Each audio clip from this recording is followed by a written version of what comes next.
Assalamualaikum warahmatullahi wabarakatuh. Bagaimana kabar kalian semua? Semoga kalian semua dalam keadaan sehat walafiat. Amin ya robbal alamin.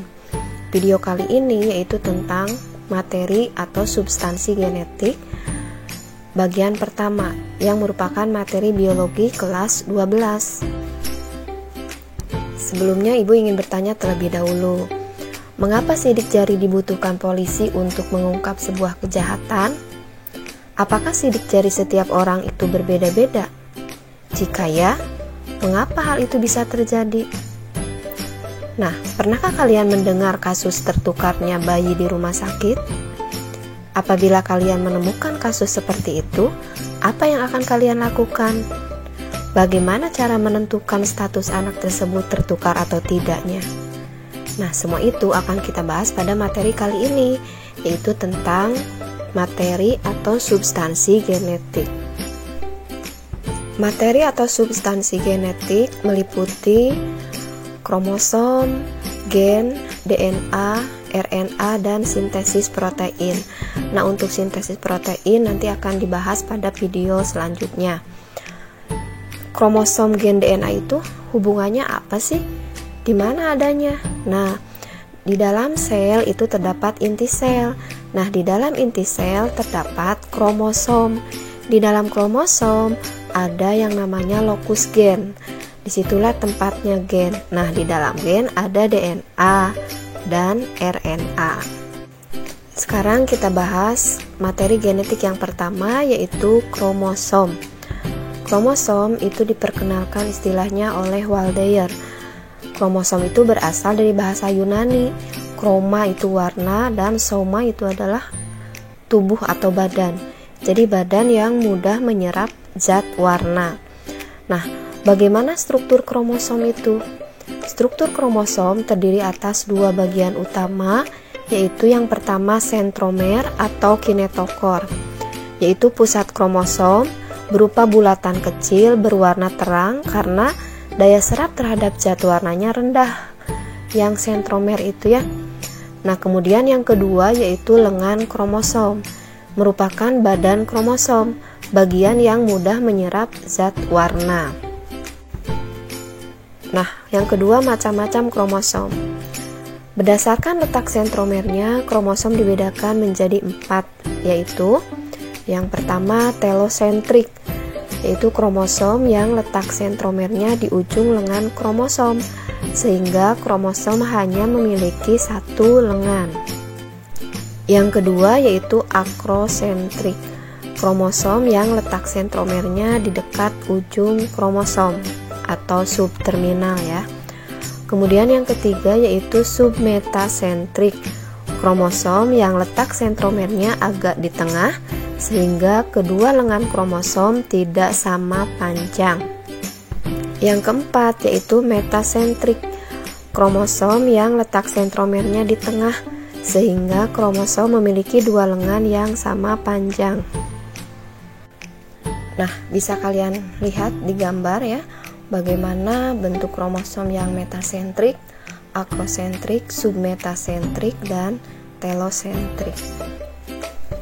Kemudian pembagian kromosom yang kedua yaitu berdasarkan fungsinya.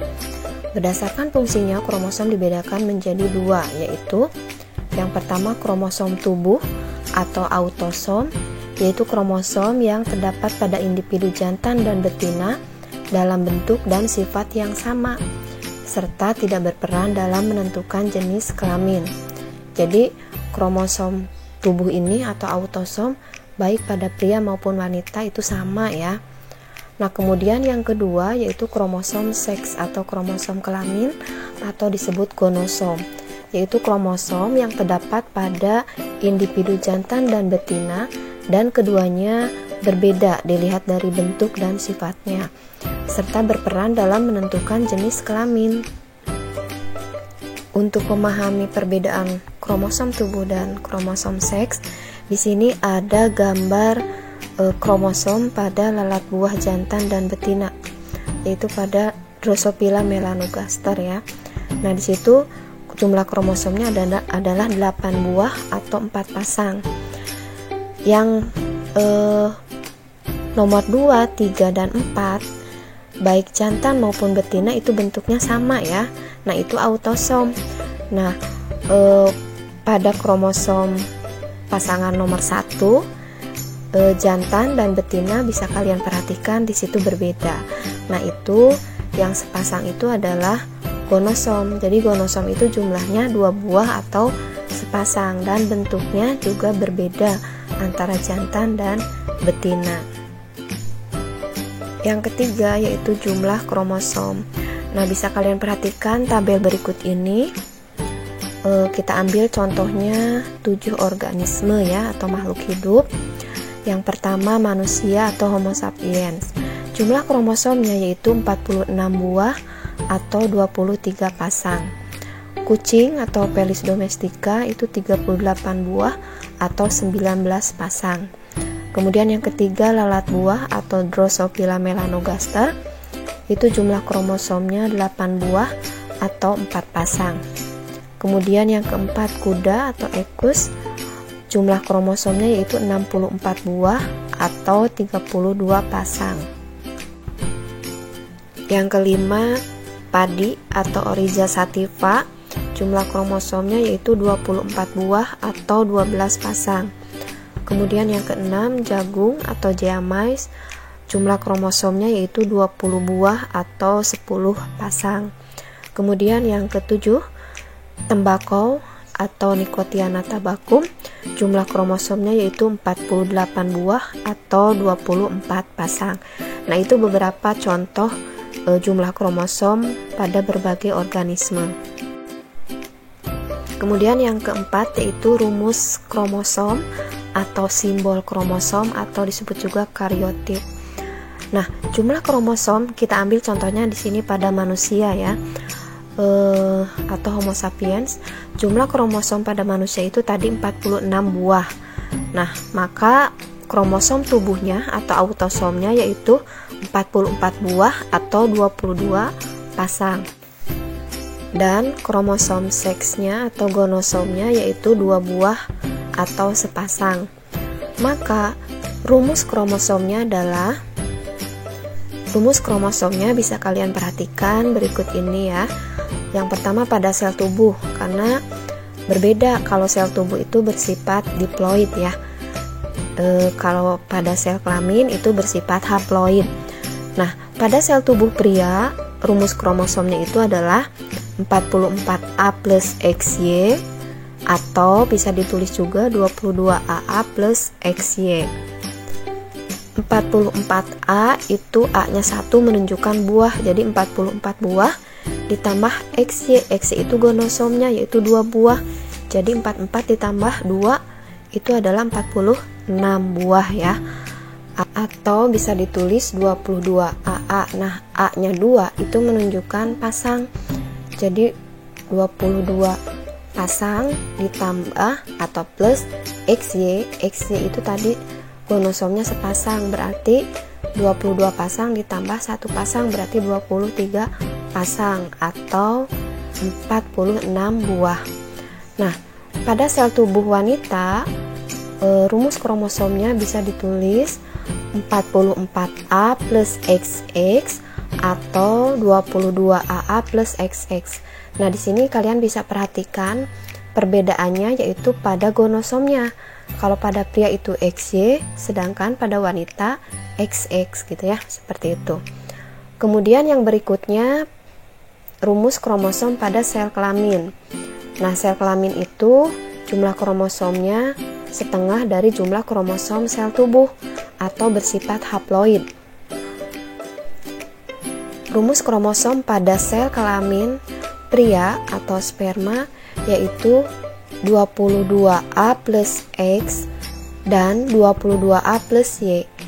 Nah, di sini setengahnya. Jadi setengahnya dari 44A atau 44 buah itu adalah 22 buah. Dan gonosomnya juga setengahnya. XY berarti dibagi 2 ya, yang satu X dan yang satunya Y. Jadi ada 2 rumus kromosom pada sel kelamin pria yaitu 22A plus X dan 22A plus Y. Sedangkan pada wanita yaitu ovum. Itu rumus kromosomnya 22A plus X. Cukup ditulis 1 ya, karena sama atau homogamet XX. Jadi cukup ditulis 22A plus X. Materi genetik yang kedua yaitu gen. Gen adalah unit terkecil di dalam sel yang berperan untuk menentukan sifat yang diturunkan. Gen mempunyai dua fungsi, yaitu yang pertama menyampaikan informasi genetik kepada generasi berikutnya. Yang kedua, mengatur perkembangan dan metabolisme individu. Materi genetik yang ketiga yaitu DNA atau deoksiribonucleic acid. Nah, yang pertama yang akan kita bahas yaitu strukturnya. Struktur DNA dikemukakan oleh Watson and Crick, yaitu untai panjang heliks ganda atau double helix. DNA merupakan suatu polimer yang terdiri atas nukleotida dengan jumlah ratusan hingga ribuan, makanya disebut untai polinukleotida. Nah, setiap nukleotida terdiri atas 3 komponen sebagai berikut. Yang pertama gugus fosfat, yang kedua yaitu gula pentosa, yaitu deoksiribosa, dan yang ketiga basa nitrogen, terdiri atas 2 jenis yaitu purin yang terdiri dari adenin dan guanin, dan basa pirimidin terdiri dari sitosin dan timin. Pasangan basa nitrogen pada DNA yaitu sitosin pasangannya adalah guanin dan timin pasangannya adalah adenin. Nah, untuk lebih jelasnya bisa kalian lihat gambar struktur DNA ya. Jadi yang double helix tadi kita buka maka akan terlihat seperti ini. Jadi induk tangga itu terdiri dari fosfat dan gula pentosa. Di situ fosfat yang bulat tuh ya, gula pentosanya yang segi 5 atau sugar di situ. Nah, itu induk tangganya, sedangkan anak tangganya itu adalah pasangan basa nitrogen. Misalnya di situ adenin pasangannya timin, guanin pasangannya sitosin. Antara adenin dengan timin itu dihubungkan oleh 2 ikatan hidrogen, dan antara guanin dan sitosin itu dihubungkan oleh 3 ikatan hidrogen. Nah, itu ya. Nah, itu struktur DNA. Nah, DNA itu melakukan penggandaan diri ya, atau disebut replikasi DNA. Replikasi DNA itu adalah proses penggandaan DNA untuk memperbanyak diri yang terjadi pada fase sintesis saat interfase menjelang sel akan membelah. Nah, di situ pada fase sintesis itu terjadi penggandaan DNA supaya nanti ketika sel itu membelah, DNA sel anak itu sama dengan DNA sel induk gitu ya, seperti itu. Ada 3 model replikasi DNA, yaitu yang pertama model konservatif. Double helix induk atau yang lama tidak berubah dan berfungsi sebagai cetakan. Jadi helix ganda DNA baru tidak mengandung polinukleotida lama. Nah, bisa kalian perhatikan gambarnya ya, di situ yang lamanya itu berwarna biru dan yang polinukleotida barunya itu berwarna merah. Yang kedua model semi konservatif. Kedua untai polinukleotida berpisah, kemudian masing-masing untai nukleotida membuat untai polinukleotida baru sebagai pelengkapnya. Jadi diperoleh 2 helix ganda DNA yang masing-masing mengandung 1 untai polinukleotida lama dan 1 untai polinukleotida baru. Nah, bisa kalian lihat di gambar ya. Untai polinukleotida lama berwarna biru, kemudian masing-masing untai tersebut berpisah dan mendapatkan pasangan untai polinukleotida baru yang berwarna merah sebagai pelengkapnya. Nah, seperti itu. Kemudian yang ketiga model dispersif. Double helix yang lama terputus-putus, lalu potongan-potongan tersebut memisah dan membentuk potongan-potongan baru yang akan bersambungan dengan potongan-potongan lama. Jadi diperoleh dua heliks ganda DNA yang masing-masing mengandung molekul DNA lama dan DNA baru secara berselang-seling. Bisa kalian lihat di gambar ya. Kemudian materi genetik atau substansi genetik yang keempat yaitu RNA atau ribonucleic acid. Bagaimana struktur RNA? RNA itu merupakan makromolekul polinukleotida yang berbentuk untai tunggal. Kalau DNA tadi untai ganda ya, kalau ini untai tunggal dan lebih pendek daripada DNA. Komponen penyusun RNA yaitu yang pertama gugus fosfat, kemudian yang kedua gula pentosa pentosanya yaitu ribosa, dan yang ketiga basa nitrogen, terdiri dari dua jenis yaitu basa purin yang terdiri dari adenin dan guanin, dan basa pirimidin terdiri dari sitosin dan urasil. Kemudian yang berikutnya yaitu jenis RNA. RNA dibedakan menjadi 3 jenis yaitu yang pertama mRNA atau messenger RNA atau disebut juga RNAD, RNA duta. Dibentuk oleh DNA di dalam inti sel atau nukleus melalui proses transkripsi. mRNA berfungsi membawa kode genetik atau kodon dari kromosom di dalam inti sel ke ribosom yang ada di dalam sitoplasma. Yang kedua yaitu tRNA atau transfer RNA. Dibentuk oleh DNA di dalam inti sel, kemudian diangkut ke sitoplasma. tRNA berfungsi membawa asam amino ke ribosom. Yang ketiga yaitu rRNA atau ribosom RNA. rRNA terdapat di ribosom, dibentuk oleh DNA dan berperan dalam sintesis protein. Kemudian materi berikutnya yaitu tentang perbedaan DNA dengan RNA. Yang pertama dilihat dari bentuk atau strukturnya. DNA itu merupakan untai ganda atau double helix dan panjang, sedangkan RNA merupakan untai tunggal dan pendek. Kemudian yang kedua dilihat dari letaknya. DNA terletak pada kromosom di dalam inti sel, kemudian ada juga di mitokondria, plastida, dan sentriol. Sedangkan RNA terdapat di sitoplasma, ribosom, dan inti sel. Kemudian yang ketiga dilihat dari jenis gulanya. DNA jenis gulanya itu adalah deoksiribosa, sedangkan RNA ribosa. Yang keempat dilihat dari basa nitrogennya. Untuk basa purinnya sama ya antara DNA dan RNA, yaitu terdiri dari adenin dan guanin. Nah, yang membedakannya itu pada basa pirimidinnya. DNA pirimidinnya itu terdiri dari sitosin dan timin, sedangkan kalau RNA terdiri dari sitosin dan urasil. Kemudian yang kelima dilihat dari fungsinya. DNA itu sebagai perintah dalam sintesis protein dan RNA itu sebagai alat dalam sintesis protein. Kemudian yang keenam dilihat dari kadar atau jumlahnya. DNA itu tetap tidak dipengaruhi oleh aktivitas sintesis protein, sedangkan kalau RNA kadarnya itu tidak tetap atau berubah-ubah dipengaruhi oleh aktivitas sintesis protein. Nah, materinya sudah selesai. Sekarang saatnya kuis. Kuisnya kalian menjawab pertanyaan.